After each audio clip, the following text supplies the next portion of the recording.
My name is Valentina. I am 35 years old and I work as an interior architect in San Francisco. For 10 years, I have designed dozens of living spaces for some of the wealthiest and most exacting clients in the United States. But this penthouse in the heart of the city, that is the only place I designed for myself. One afternoon, just after finishing a meeting with a client, I found a gold-foiled envelope placed right at my front door. Intricate, luxurious, even tied with a red silk bow. I opened it, thinking it might be from a partner, but my heart stopped. It was an invitation to a celebration, for my brother, Andrew. What froze me was the address printed clearly on the card, my apartment. No prior courtesy, no advance message. I immediately opened the security camera app on my phone. The sight that appeared made it hard to breathe. My parents, Robert and Linda, were leading a few strangers through my home, casually showing the place around as if introducing a family property. They called it the Delaney family home. Have you ever had your own space taken from you so brazenly? Have you stayed silent so long that one day you suddenly realize you must stand up?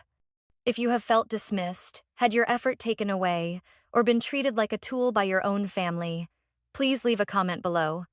Hit like and subscribe to follow this story to the end. Because what happens next will keep you glued. I sat motionless in the chair, my hand still gripping the invitation as if it were the only thing anchoring me to the present. The italic black ink on that cream paper kept replaying in my head. You are cordially invited to attend the celebration honoring Bradwell Corporation's Vice President, Andrew Delaney, at the distinguished family residence of the Delaneys, number. I didn't need to read further. This was the penthouse I had poured my heart, time, and effort into. No one but me had the right to call it a home. I rewound the security camera feed to 10 minutes earlier.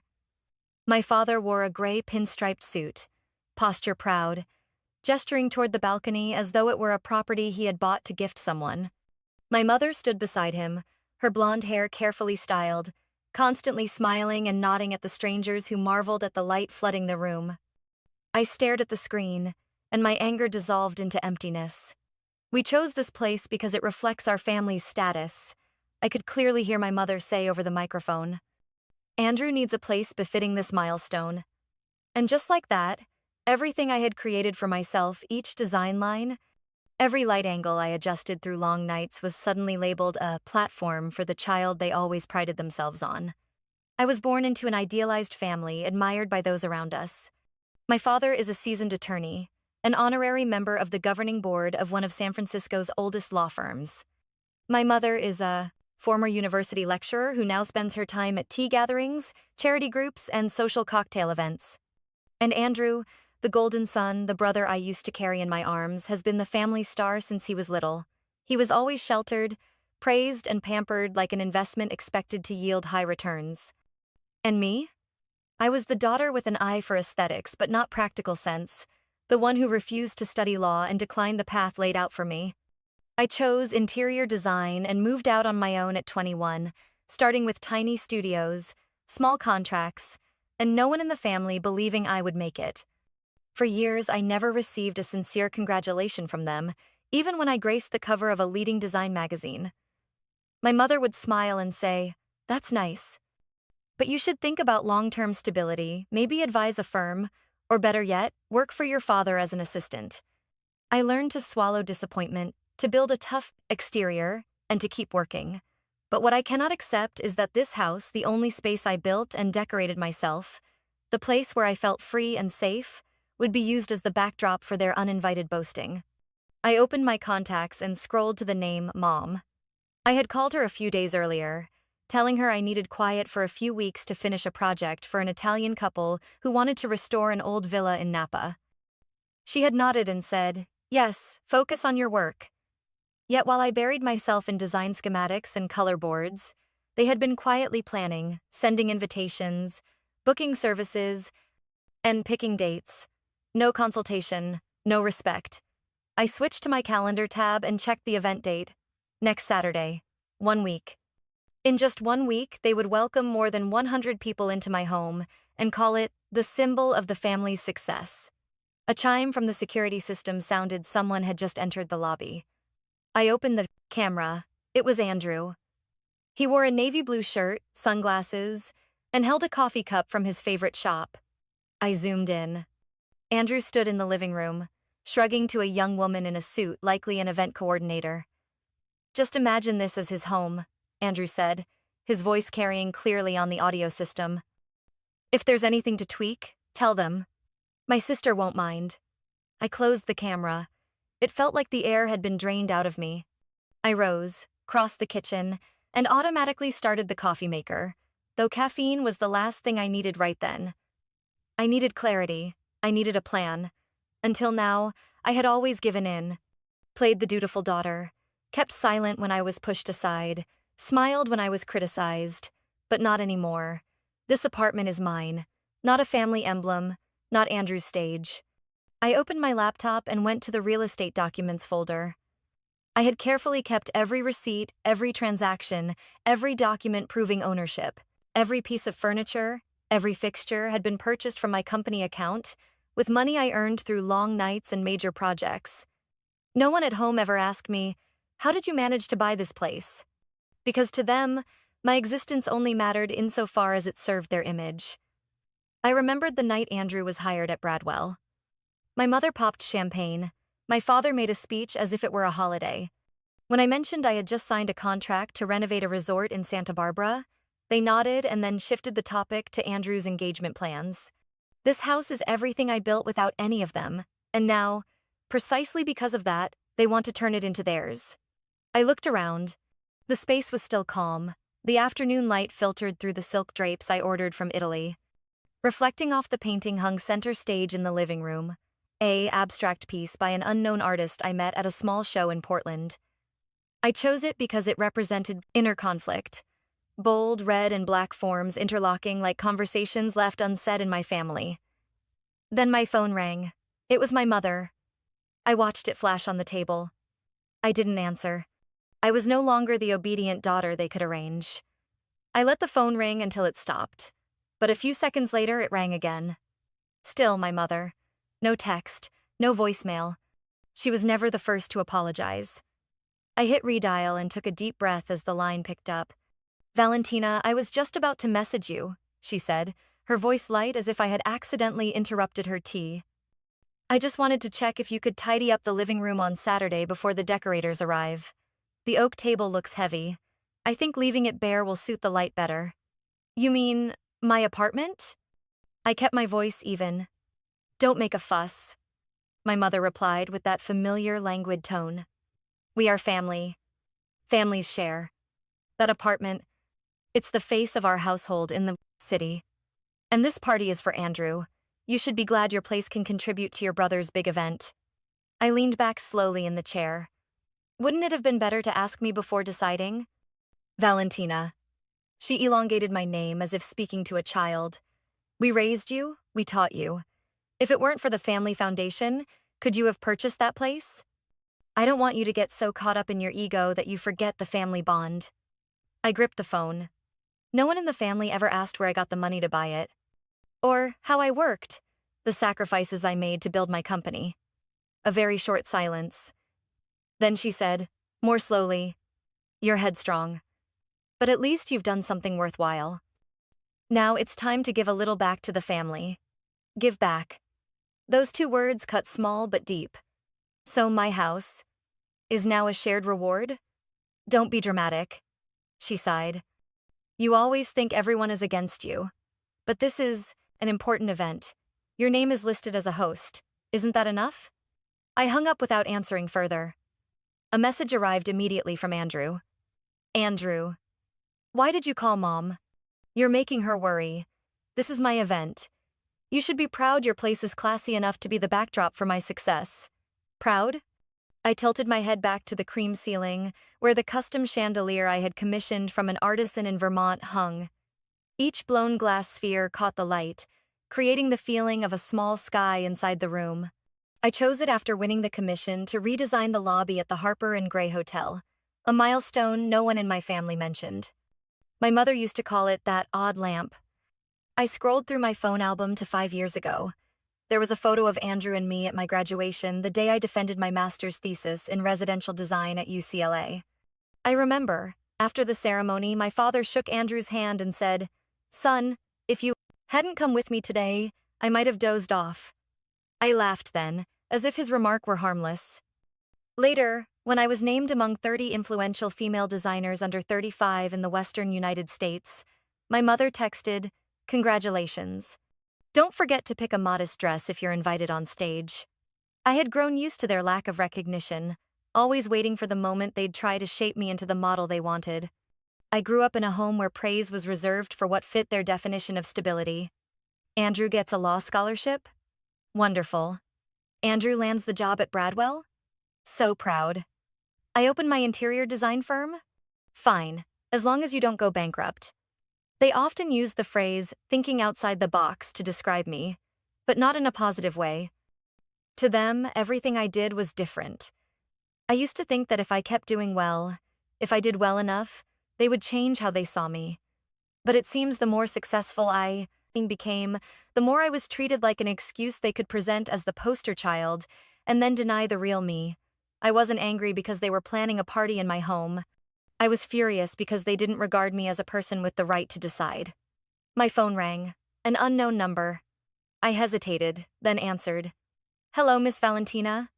"Yes, I'm listening." "We are the Golden Line Event Company. Your mother, Mrs. Linda, booked our decorating and sound services for the event on Saturday. We need to survey the space tomorrow, if possible. Will anyone be at home?" I took a long breath and kept my voice calm. "No, no one will be." "Oh, then could you leave the key at reception, or send us the code?" I was silent for a few seconds, then said clearly, "This is a private residence. I have not agreed to let anyone use that space. If your team comes without permission, I will consider it trespassing." There was a pause on the other end. "Sorry. I thought the venue had already been confirmed by the family. I am the legal owner, and I have not signed any contract with your company." I hung up before hearing another word. I am not a decorative prop in someone else's success story. I am not the backdrop upon which others place their feet to step higher. I have accepted too many dismissals dressed up as family. And now, when they think they can repeat that pattern yet again, they have misjudged me. I opened my computer. I typed into the search bar, "Real Estate Attorney San Francisco Consultation on Private Property Usage Rights." It was time to reset every boundary. Not because I wanted drama, but because I could not let them erase the value I had spent a decade building. I could not sleep that night. Every sound in the apartment seemed amplified by tenfold. The wall clock ticked like a countdown to something irreversible. Lights from the high-rise across the street spilled into the space I used to think of as my refuge. That feeling of belonging had been eroded. In its place, a gnawing unease clung to every corner. I sat on the sofa with my laptop on my lap, the security camera interface open. I had never needed them as much as I did now, at around 10 a.m. The front door opened. I clicked the lobby camera thumbnail and enlarged it. Andrew walked in, followed by 3 well-dressed men, laughing and talking. He didn't hesitate to take off his sunglasses, turn to one of them, and point toward the stairs leading to the study. "Second floor can be divided into 3 separate rooms," Andrew said loudly, clearly. "One side for meetings, the other for executive offices. The open plan layout makes it easy to divide." I sat frozen. The mouse cursor trembled in time with my racing heart. A salt and pepper man with a solid build nodded. "Great spot. The city view will pay off." Andrew smiled and pushed the door to the balcony open. "We want to open a satellite office for the Bay, a development group right here. Dad suggested it last week, and I think this penthouse is the perfect choice." "We?" one of the group asked. "My family," Andrew replied tersely. "This penthouse is under my sister's name, but in practice it's a shared asset. Mom and Dad bought it to support her career. She won't mind. We've talked about it." It felt like someone had drained the air from my lungs. Not a single word of that was true. I bought this apartment 3 years ago, with savings from 7 major projects, plus a mortgage I paid off at the end of last year. Contracts, transfer receipts, even tax documents, every paper clearly showed I was the sole owner. I switched the camera to the living room. My mother appeared in frame, holding a cup of tea, smiling at the group that had just entered. "Welcome, gentlemen," she said, carrying herself like an elegant hostess. I hope the apartment pleases you. We look forward to seeing your official satellite office. Here soon. The place is spacious, bright, beautifully designed, ideal for work, someone said. If the paperwork is in order, we can sign an agreement to use the space right after the event. Fantastic. My father was only now appearing from the hallway that leads to my study. I've arranged everything. The apartment will be handed over on Monday, after removing unnecessary furnishings. We want the space flexible enough for your layout needs. I sank back into the chair, a shiver running down my spine. It wasn't just a party, not merely a flashy launch. They intended to take the apartment outright, without permission, without notice, without asking how I felt about it. This home was designed by me down to every brick and plane of light. I paid for it month after month, dollar by dollar. Yet they planned to turn it into a satellite office. I pulled open the drawer, took the stack of original documents from the safe. Bank statements, mortgage contract, invoices, for furniture. I placed them all on the table. Living, indisputable evidence. A notification chimed. Someone had entered through the back door. I opened the camera. A team in event uniforms stood in the elevator, holding layout drawings. One of them pressed the doorbell and looked up at the camera. I didn't answer. They had no right to enter my home. I grabbed my phone and dialed the lawyer. Her name was Marissa Evans, recommended by a close friend who had won full rights in her divorce thanks to Marissa's tenacity and smarts. Miss Valentina? Hi, Miss Evans. I need urgent advice on property ownership and privacy rights. My family is treating my apartment as if it belongs to them, and they're negotiating to hand it over to others without my consent. I need you to tell me everything, Marissa said, steady and calm. Step by step, and if you have evidence, video, paperwork, recordings, that will help immensely. I have everything, I said slowly. And I want to stop them before they make me an outsider in my own home. We can do this, Marissa replied. But we must be careful. If they've already framed this as family property, they may have prepared legal strategies. I looked back at the camera screen. My mother was standing in the living room, pointing at the painting I loved most, telling the event designer, "We want to remove this, replace it with the corporate logo. It doesn't fit the event style." I shut the screen off. They could remove the painting, they could move the furniture. They could build a stage, roll out carpets, even set up a podium in the dining room where I used to sit alone on quiet nights. But they would not take it. Not my effort, not my right to decide. Not the one thing I had built without intending to show off to anyone. I called Chloe. She's my college friend, the only one who witnessed my failures. Every moment I doubted myself. The one who always texts whenever she sees my name.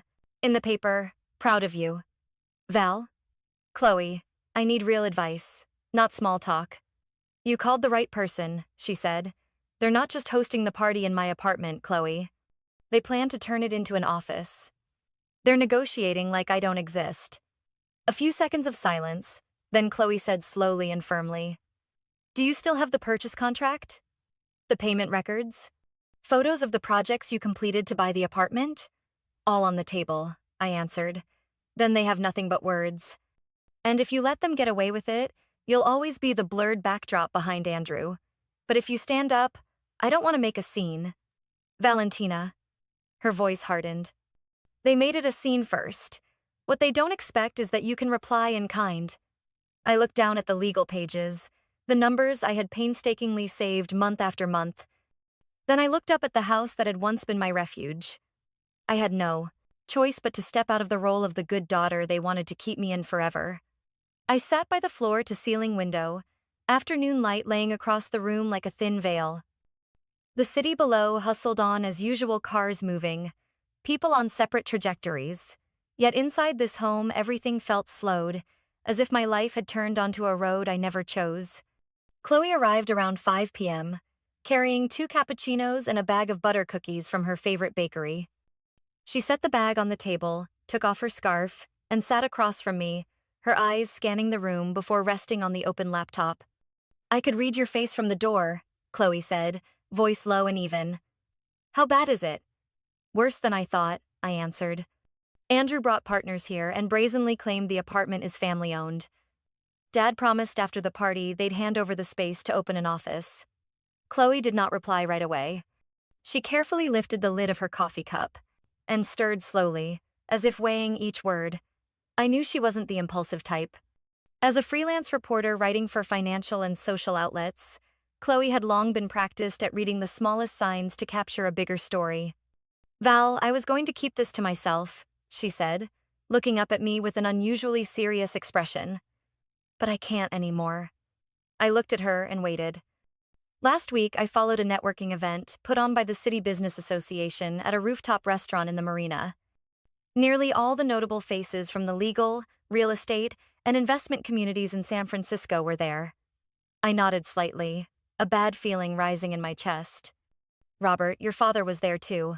I heard him talking with a group that included a few people from Greystone and an investment manager from New York. Chloe paused and took a sip of her coffee. He was talking about Andrew, about his recent appointment as vice president, about the Tomb upcoming party, about the family's success. And then he said something that nearly made me drop my cup. What did he say? I asked, my voice already hoarse. He said, I bought my daughter a penthouse near downtown as a landing spot, and now it's time for Andrew to turn it into a business space. I sank back, my back pressed to the chair. The feeling inside me wasn't anger so much as something deep and cold. That comment wiped your effort out of the story, Chloe said softly, as if you were merely an auxiliary piece in their long-term plan. I smiled without sound. There was no sarcasm in it, just the reflex of someone who no longer had the emotional energy to cry. They never valued what I did, I said, staring into the air. They treat my company like some daughter's hobby. When I made the cover of a magazine, my father told his friends, Valentina was lucky to find a few wealthy clients. When I won an international design award, my mother said, she pursues an odd aesthetic, but at least she's neat and not scandalous. But you kept going, Chloe emphasized. You built all of it with your own hands. No one has the right to erase your name from that. I looked at her, grateful. Chloe's presence in moments like this was the only thing that kept me from feeling completely alone. The problem, I said, is that if I react too strongly, they'll call me selfish, a daughter who can't compromise. And if you stay silent, they'll keep taking everything. Chloe said decisively. This isn't just about a party anymore, Val. This is about who gets to define your story. They're claiming credit for your achievements. I bent down, picked up the folder of documents, flipped through a few pages, and pushed it toward Chloe. These are the purchase papers, payment statements, bank records, construction contracts. I already photocopied another set and sent it to the lawyer. Chloe nodded, leafing through the pages with her lips pressed together. Do you have photos of your company's portfolio as well? I'll print those later. What do you think I should do next? Set clear boundaries. Make ownership public. If they continue to falsely claim or use the apartment for commercial purposes, you can sue. At minimum, they need to know you are not the quiet kid standing off stage anymore. I leaned back and took a deep breath. The afternoon sun was fading, casting long shadows across the floor. Have you ever felt, I whispered, that the more you try to prove you deserve something, the more those around you want to deny that very thing? Chloe didn't answer right away. She tilted her head and said softly, yes, but no one has the right to deny the truth unless you let them. You have been patient all your life. Now, I think it's time you write your own story. I looked at her, and for the first time in many days, I nodded with a steadiness I hadn't felt before. I no longer wanted to run away from this. I wanted to reclaim my name. I arranged to meet Marissa the next morning at her small office on the 4th floor of an elegant building in the financial district. It wasn't a flashy place meant to impress, but every detail in the room was tidy and ordered in a way that made me feel reassured. Marissa greeted me with a firm handshake, steady eyes, and a no-nonsense manner of speaking. She had a way of making people drop any sense of weakness.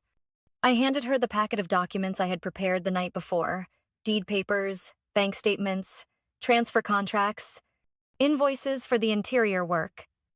You've kept everything very thoroughly, Marissa said, flipping quickly through the pages. The penthouse is in your name alone. No co-ownership, no marital assets, no authorization. I have lived independently since I was 21. I bought this apartment entirely with personal income. She nodded. And now your family is using the space without consent? More than that, they're negotiating with partners to hand over the apartment as an office after the party. They're lying that it's family property. They plan to change the interior and use it as the setting for an event I wasn't even officially invited to. Marissa looked at me for a few seconds, then marked a note in the folder with her pen. I will draft a cease and desist letter, send it via email and certified mail to everyone involved. Your parents, your brother, the event company, the crew, and any potential partners negotiating to lease or buy the apartment. The letter will state your sole ownership and that any unauthorized use or false statements about this property constitute legal violations. I nodded. How do you think they'll react? There are usually two types. One will back down when warned. The other will try to deny and spin public opinion. If they do the latter, we need this evidence ready. I'm collecting it, I said, pulling up the security app on my phone. I have recorded footage from my home cameras. I've saved all the messages, and I have a few phone call recordings. Marissa smiled. You're doing the right things. This is not just protecting property, it's protecting dignity. After signing a power of attorney and agreeing on the legal strategy, I left her office feeling lighter. Not because everything was solved, but because I realized I wasn't alone in this fight. Chloe waited for me in the lobby, 2 coffees in hand. She spotted me from across the hall and raised an eyebrow. How did it go? Better than I expected, I said. Marissa isn't just a lawyer. She understands how people weaponize silence. Well, Chloe laughed. That sounds like something from a TED Talk. We sat on a stone bench near the plaza. The midday sun filtered through the trees and settled on my shoulders as a pale gold. The sense inside me wasn't calm, but there was a new clarity I'd never felt before. Are you going to stop at hiring a lawyer? Chloe asked. Or will you go further? What do you mean? Go public, she said. Speak up. Not to smear anyone, but to tell the truth. You aren't just a daughter being used. You are an independent woman being written out of her own story. If you share that, many will understand many people have been where you are. I sat quietly, fingers tightening around my coffee cup. I had never considered airing such a private matter, but I remembered the feeling of watching my parents walk through my front door like they owned it. I remembered Andrew telling partners that the apartment was family property, erasing every bit of labor I had poured into making it mine. I've recorded a lot of footage, I said. I plan to use it as evidence. But what if I used it to tell the whole story? Chloe stared at me for a long moment. Are you talking about a documentary-style personal account? I'm thinking, a visual diary, I answered. Not sensationalized, not meant to shame, just the truth. A woman who served as a backdrop for someone else's success, a home turned into a stage, a life rewritten by other people's words. Chloe nodded, her eyes brightening. If you agree, I'll help you shape it. Edit, write the narration, tell the story. You know I live for real stories. I smiled softly. And if people call me a traitor to the family? Then I'll ask them, what does that family mean? Someone who truly loves you, or people who want to erase your name from your own home? We sat in silence for a long time as a breeze passed and slipped along our wrists. I felt a door had opened, not loudly, not with trumpets, but wide enough for me to step through if I was ready. I'll start tonight, I said. Film every corner of the apartment. Tell the story behind each object, each tile. And I'll document everything they are doing, everything they intend to do, as proof that I existed, that I built this, and I am not a shadow. Chloe put her hand on my shoulder and said nothing more. Some support needs no words, only presence, only belief. And for now, that was everything. Dinner was on Wednesday at my parents' house in Presidio Heights, a large gray classic home with white columns that always stood like a long-lived emblem of the family decorum my mother liked to reference on any occasion. I arrived on time, neither early nor late, with nothing but my composure. Andrew opened the door. He wore a khaki shirt, his hair neatly styled, and the smile of a promising young businessman. The tone of his "nice of you to come," as if I were a passing guest, made me grip my purse tighter. In the dining room, my mother adjusted the tablecloth, her eyes scanning the crystal glasses as if checking the lighting for a photo shoot. My father sat at the head of the table with a glass of red wine, the relaxed posture of someone who assumes he is always right. Tonight is to finalize important details, my mother said, without looking up. Since Saturday is coming very soon. I pulled out a chair and sat down without answering. Chloe's words from the night before still echoed in my head. If they see you as the backdrop, at least let them see you're not soft clay. We've just finished reviewing the confirmed guest list, my father said. About 130 people. All the notable names have confirmed. Do you remember Colin? Andrew asked, picking up his salad and turning toward me. He's an old classmate of mine, now head of legal at Landmark Capital. He'll come with his wife. We're considering inviting him as a strategic partner. Oh, I answered, flatly. Oh, and about the apartment, my father added, as if recalling a minor detail. After the party, Andrew will move in there for a few months. Convenient for work. I looked up. Which apartment? The Penthouse, of course, my mother replied for him, her tone casual. It's empty. While Andrew's been traveling a lot between offices. Staying there a few months won't hurt. I said nothing. I didn't need to. My phone buzzed in my purse. A short message from Marissa. The files are ready. Hard copy will be sent tomorrow morning. Of course, my mother went on. If you feel lonely living alone, you could consider moving back home. Your old room is still available. Move back? I asked, this time unable to hide my surprise. Well, family, you know. It's time you live closer to relatives. That apartment could be used for other things. A satellite office or a reception space, and you can work anywhere, right? Andrew chuckled. She works flexibly. All she needs is a laptop and Wi-Fi. I set down my fork and knife. I wasn't looking at anyone, but I heard every word clearly. I have no intention of moving anywhere. My mother froze. What do you mean? I am the sole owner of that apartment. It is not empty. It is my home. No one spoke. A silence fell, long enough for tension to seep into every inch of the walnut dining table. You're overreacting a bit, Valentina, my father said. It's only temporary arrangements. Our family needs cooperation. It's not that I won't cooperate, I replied. It's that I won't close my eyes and let others decide what happens to my living space. Andrew set his glass down. You're talking like we've taken your house. Not like, I said. You scheduled its use, brought partners here for a tour, declared you'd move in, and didn't ask me a single question. My mother sighed, as if disappointed that her daughter wasn't demonstrating the expected spirit of sacrifice for the group. Val, why do you have to make everything tense? Because if I don't speak up, this will keep happening. I took my phone out and placed it on the table. I'm working with a lawyer. Tomorrow, the family will receive an official notice of property ownership and a legal warning about unauthorized use of private space. My father sat up straight, his face paling slightly. You're threatening your parents? I'm protecting what I built, and I'm tired. Tired of pretending not to hear, not to see, not to feel the gentle appropriation you always do under the name of love. Andrew looked at me, stunned. He had never heard me speak like that. Maybe he never thought I would dare.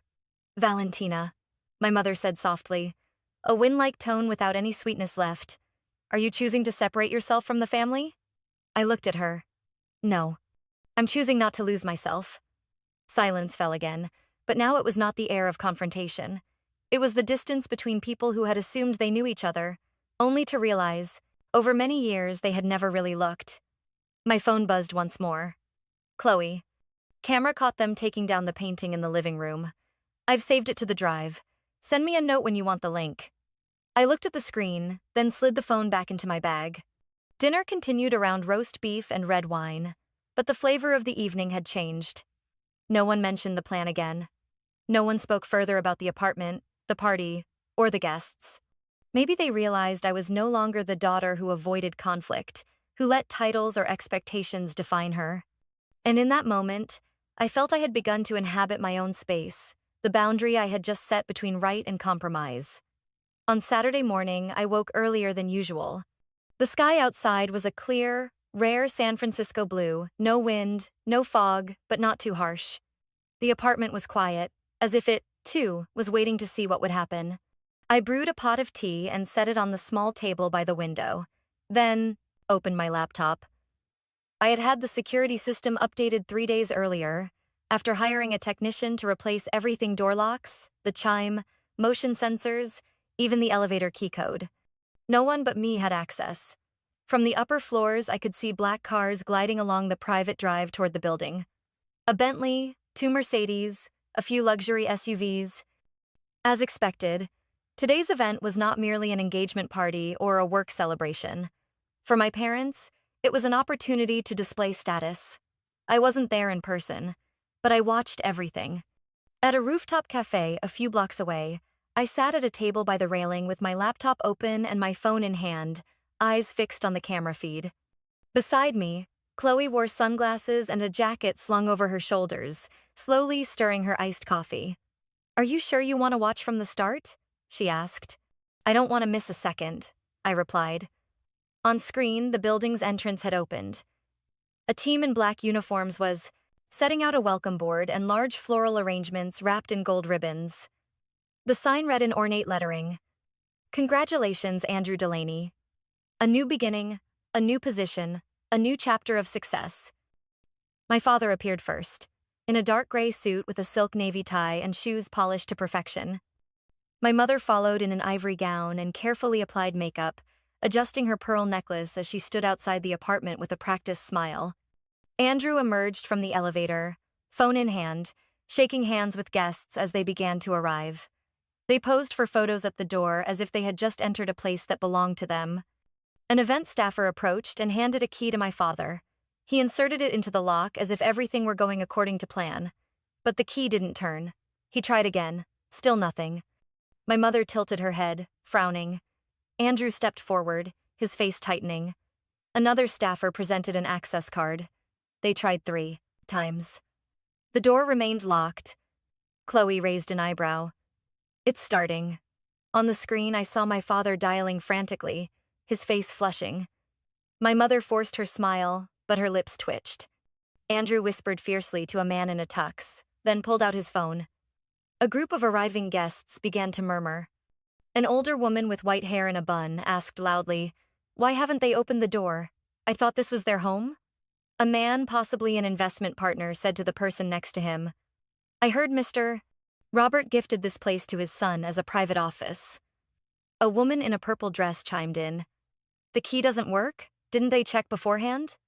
The hallway camera recorded my mother making frantic calls. My phone screen flashed, 3 missed calls and 1 message. "Camila, it's Mom. The key isn't working. Where are you?" I stayed silent, watching. Andrew strode up to the door and knocked sharply on the glass. "Valentina," he called. "Out. Is anyone in there?" A few guests turned their heads. A young woman raised her phone and recorded. On the screen, I saw her typing the hashtag, number Delaney event fail. Chloe sipped her coffee, her voice even. "The crowd doesn't need to know what's going on yet, but they're starting to suspect." At that moment, someone from the technical crew leaned in to tell my father something. He frowned, glanced at my mother, and for a moment I saw the color drain from her face. One guest, apparently a reporter, quietly took out his phone to record. The livestream camera kept rolling, the comment feed filled with messages. "What's happening over there? Is that apartment not theirs? Fanciest wedding and they can't even get the door open. Drama. Is it time for the juicy part?"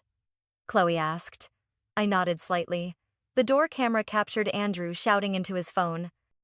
His voice carried loud enough that a few people nearby could hear. "You can't play games like this. This is my day. You can't ruin it." I didn't respond. My father stepped to one side, listened quietly on the phone, then slowly lowered his hand. He said something to my mother. She stood motionless for a few seconds, then turned back to the guests and forced a smile. "We're having a little technical difficulty," she said, hands clasped in front of her. "But it will be fine. We have a plan B." What her plan B was, I had no idea, but it was clear the crowd was beginning to sense something amiss. Whispers spread like wind. Some people started to step back. A few guests quietly called for rides and left. Andrew, amid the noise and the live stream beginning to spread, stepped back, put his hand to his head, and hurried toward the elevator. I saw my mother sway and have to steady herself by holding my father's arm. Chloe looked up at me and said softly, You don't have to do anything else. They just smeared their own reputation. I watched the final frame on the screen. An amateur videographer had just caught the moment my mother knocked one last time, then turned and hissed to someone beside her, "Valentina will pay." I smiled faintly. There was nothing to pay. I had only done one thing: lock the door they never asked permission to walk through. Just as I was about to close my laptop, the exterior lobby camera screen flashed with a new signal.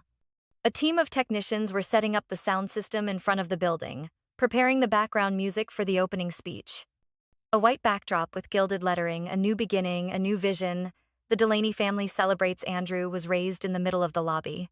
But what they did not know was that on the other side of that banner, on the LED advertising screen mounted on the building's facade, the screen that usually played fashion clips or art events, I had queued up a video.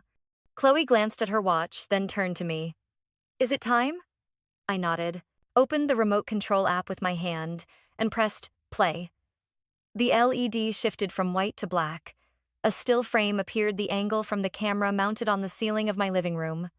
The murmurs outside the building almost died down as white text began to scroll slowly across the black background.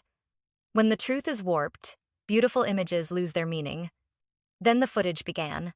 My father, in a gray suit, stood in the living room pointing at the wall and said plainly, "After the party, we'll clear out the space and convert it into a satellite office." My mother continued, her voice full of enthusiasm. "She won't mind. She does design. Moving her workspace is easy." Next was footage of Andrew leading 3 men through the house and introducing them. "This penthouse was invested in by my family for my sister, but essentially it's for shared use. We want to turn it into a strategic workspace." The camera shifted angles to a clip from a recorded phone call. My mother's voice, cold and commanding. "Valentina should learn to accept that no one succeeds entirely on their own. Everything she has today is thanks to our background." After that came screenshots of text messages, one from my brother. "You should feel proud. Your apartment is classy enough to serve as the backdrop for my event." Another screenshot showed a message from my mother. "We are a family. Don't make an issue about whose name is on it." Finally, the screen displayed a PDF titled clearly, "Property Ownership Certificate, Valentina Delaney." Immediately below it was the legal certification, with a notary's signature, the issue date, and a red notice. "No other individual is a co-owner or authorized to use this property." The screen went dark, then showed the final line. "I am not ruining the family image. I am only keeping my name in the story I wrote with a decade of work." When the video ended, the crowd outside the apartment stood, stunned for a few seconds. Then murmurs rose like a wave. People bowed their heads to whisper to neighbors. Some hurriedly pulled out their phones to look me up on social media. Others stepped away to the curb. Their gazes toward my parents changed. I saw Mrs.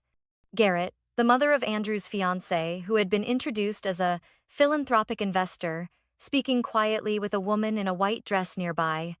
She glanced at my mother, frowned, and turned away with a look of clear displeasure. Across the screen, Andrew suddenly shouted, "She's spreading false information. This is not true. Don't believe it." But who was listening?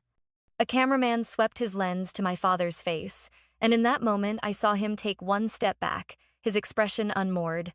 My mother stood still, clutching her purse, the color drained from her face. Chloe turned to me and said in a low voice, "They didn't expect you to do this. Everything just flipped." I stayed still, my hand resting lightly on the keyboard. Not gloating, not shaking, just a feeling of calm, like taking off a cloak that had been worn too long and had grown too heavy. The lobby security camera recorded a group of people quietly leaving the event area. Some removed their name tags, some texted, eyes uneasy. A young woman live streaming leaned in and whispered into her phone, "This is so different from the story they sold. Valentina is not who they portrayed." I looked down at a notification on my phone.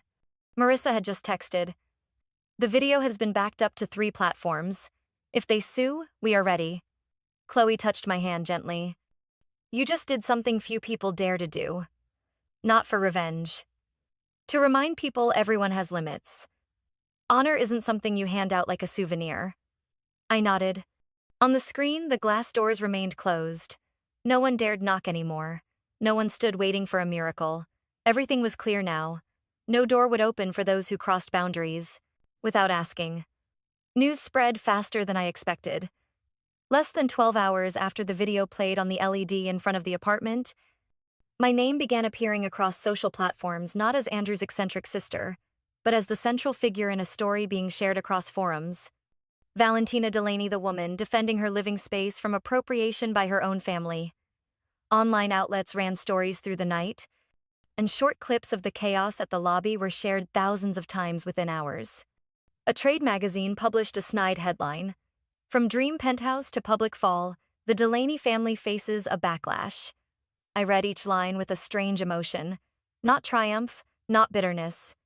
Just a quiet emptiness, as if everything I had swallowed and held down for years had finally drifted away, leaving a peaceful void. My phone rang from morning through noon, then noon through evening. I didn't answer. Messages piled up from strangers and familiar names, all in familiar tones. "You embarrass the family." From my mother. "You are no longer one of us." From my father. "You're selfish. Destroying everything for ego." From Andrew. There was nothing new in those words.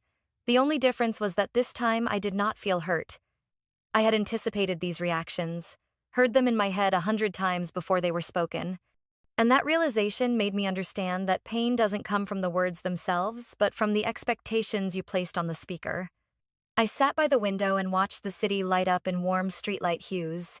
Chloe called. I picked up. "You okay?" she asked, not rushing, just the steady comfort of someone who shows up. "I'm fine," I said. I thought I would fall apart when my parents disowned me. But actually, I feel like I finally put down a heavy suitcase after a long trip. "Bradwell issued a statement," Chloe said. "They've suspended Andrew pending an ARA's internal investigation. They say they need to clarify personal conduct and professional ethics, since this involved a public incident affecting brand reputation." I didn't feel relieved, but I felt justice. Every choice has consequences, and no one walks through another person's life without leaving footprints. That afternoon, something unexpected happened. While I was sorting through files in my study, the doorbell rang. I checked the security feed. It was Enzo Andrews' longtime friend and also a guest at the failed event. He stood at the door in a gray shirt, empty-handed, looking solemn as if he were walking into an interview rather than a private visit. I opened the door. Enzo nodded and met my gaze without coldness. "I won't take long," he said. "I just wanted to speak to you in person, instead of texting or calling like everyone else." I tilted my head and invited him in. We sat on the sofa by the window, where the light was still soft. He looked around the apartment as if seeing it for the first time with proper eyes. "I didn't think it would go like this," Enzo said, his voice low. But when the video played, I wasn't surprised. I just felt ashamed. I stayed quiet and waited for him to continue. "I've been Andrew's close friend since college. I saw a lot of family dinners where you weren't invited.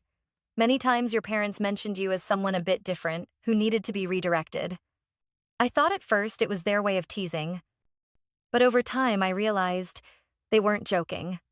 I listened without interrupting. "They used your name," Enzo went on. "They used your success as the backdrop for the ideal family narrative, but they never gave you a real place in it. And I can't deny that I helped, by staying silent, by pretending not to see." "You don't owe me an apology," I said calmly, "but I appreciate your honesty. I'm not sure Andrew will understand anything from this," he said slowly. "He was raised to believe everything belongs to him, even things he didn't create. But I understand. And if there's any way to make amends, even in a small way, I want to try." I looked at him. His eyes reflected both regret and resolve. "You can start by telling the truth about what you know," I said. "Not for me, for yourself. To separate yourself from the cycle people hide behind when they say the word family." Enzo nodded. "We didn't say any more. We didn't have to. Sometimes the truth speaks for itself." When he left, I stood before the closed door and rested my forehead against the wood. There is nothing gentle about confronting family. Yet sometimes the people you love most need to be faced with a clarity that affection alone cannot provide. I returned to my desk, opened my laptop, and clicked into the folder titled, "Keeping My Name." I had once only wanted to protect my space, but now I wanted to make something. Clearer than that no one, not even blood relatives, could define me for me. And sometimes, losing a family is a way to reclaim parts of life they quietly took, piece by piece, through conditional embraces, praise wrapped in expectations, and looks that never quite satisfied. I sold the penthouse on a rainy morning. There was no flashy photo shoot, no public farewell. Just me, signing the transfer documents, then quietly removing the key from the hook and placing it on the glass table in front of the broker. He looked at me as if to ask something, but I only smiled and turned away. That high-rise had been my dream, a material testament to independence and perseverance, but it also held so many silences, anxieties, and nights I cried on the sofa. The dream had served its purpose. It was time for a different space, not to prove anything, just to breathe. I bought a small house by the sea, downstate, not luxurious, not modern, but with a white wooden porch draped in bougainvillea, dark old floorboards that still smelled faintly of salt, and, most importantly, a backyard that opened straight to the ocean, where each morning I could open the door, step barefoot onto the tile, close my eyes, and listen to the waves crash on the rocks. Chloe was the first to visit. "Are you planning to hide out here forever?" she asked, opening a bag of waffles and glancing around the kitchen I was painting olive green. "Hiding is for people who run," I replied, still rolling paint slowly across the wall. "I'm actually living." Chloe laughed and pulled out her phone. "Then share that life." "I'm not joking. The way you handled the crisis and rebuilt everything touches people more than you think. There's a whole generation of women out there living for others' expectations, enduring houses that aren't really theirs. They need someone to show them it's possible to do things differently." I went quiet for a few seconds. "I'm not a life coach, Chloe." "Better," she said. "They don't need more preaching. They need to see someone who dared and is still okay." So we began. A small camera, a few memory cards, and the channel Reclaiming Space was born. The first video showed me removing my old bedroom door and replacing it with a glass frame to welcome morning light. I spoke about the feeling of finally choosing which way the light hits my home. A few days later, the video had hundreds of comments. "I'm 52, and this is the first time I've dared to think about living alone. I turned down an apartment because I feared my parents wouldn't accept it. Your video made me realize no one has the right to choose my home. Thank you for being brave." Those words made me understand personal journeys are never solitary. Each step we take, honestly told, can become a small lamp for someone groping through the dark. Enzo came to the seaside after a few weeks of silence. "Not to ask permission," he said as he stepped over the white picket fence I'd just painted, carrying a toolbox. "Just if you need help setting up a hammock, I'm available." I nodded and pointed to the left corner of the yard. "There's a steady breeze there, but the ground is soft. You'll need concrete for the posts." We didn't label what we were to each other. No rush, no expectations, just presence. When I needed a wheelbarrow, he was there. When he fumbled with a hinge, I handed him the exact screwdriver. Amid unfinished clips, uninstalled doors, and afternoon tea, something gentle began to form, not a blazing fire, but a steady oil lamp warming the room. One morning I filmed another vlog. The sky was blue and clouds drifted lazily. I set the camera on the windowsill, turned my back to the ocean, and let the light make my hair gleam like wet sand. "I used to live in a dream apartment," I said, my voice steady. "A place with expensive furnishings, $1 million view, and hundreds of parties that weren't for me. I tried to be part of the picture others painted, only to realize I was just the outline of their story." I turned back to the camera and looked straight into the lens. And I left. Not because I failed, but because I chose differently. I chose a place where I decide the paint, the breezes, and even which noises I tolerate. I swung the camera toward the sea. The waves still hit the shore, relentlessly. Sometimes, to start over, you have to slam a door shut. And when you do, you'll find yourself. I didn't know how many people would watch that video. It didn't matter anymore. Every morning when I opened my eyes, the waves were still waves. The salt still smelled like salt. And I was still me, no need to shrink, change, or soften to be acceptable. A few hours later, Chloe texted, "Your new video is being shared on a forum for middle-aged women. They're calling you an inspirational sister." I smiled, put my phone away, and, continued brushing paint over the new railing. Each brush stroke was an affirmation, each paving stone a steady step. Not to get revenge, not to prove a point, simply to live as someone who chose her space, her rhythm, and her own peace. What would you do if one day your family, the people who should be your safe haven, were the ones pushing you out of the life they had drawn for themselves? I don't expect praise, nor do I want anyone to applaud my strength. I share this because I believe somewhere out there are people quietly suffering, trying to smile in homes that leave no room to be themselves. If you felt that silence at the family table, that alienation among relatives, or the urge to walk away just to breathe, then I hope my story gives you a bit of courage, a nudge to ask, is this still where I belong? And if you haven't had that experience, count yourself lucky. But try to ask, in the house you live in, are you really allowed to be yourself?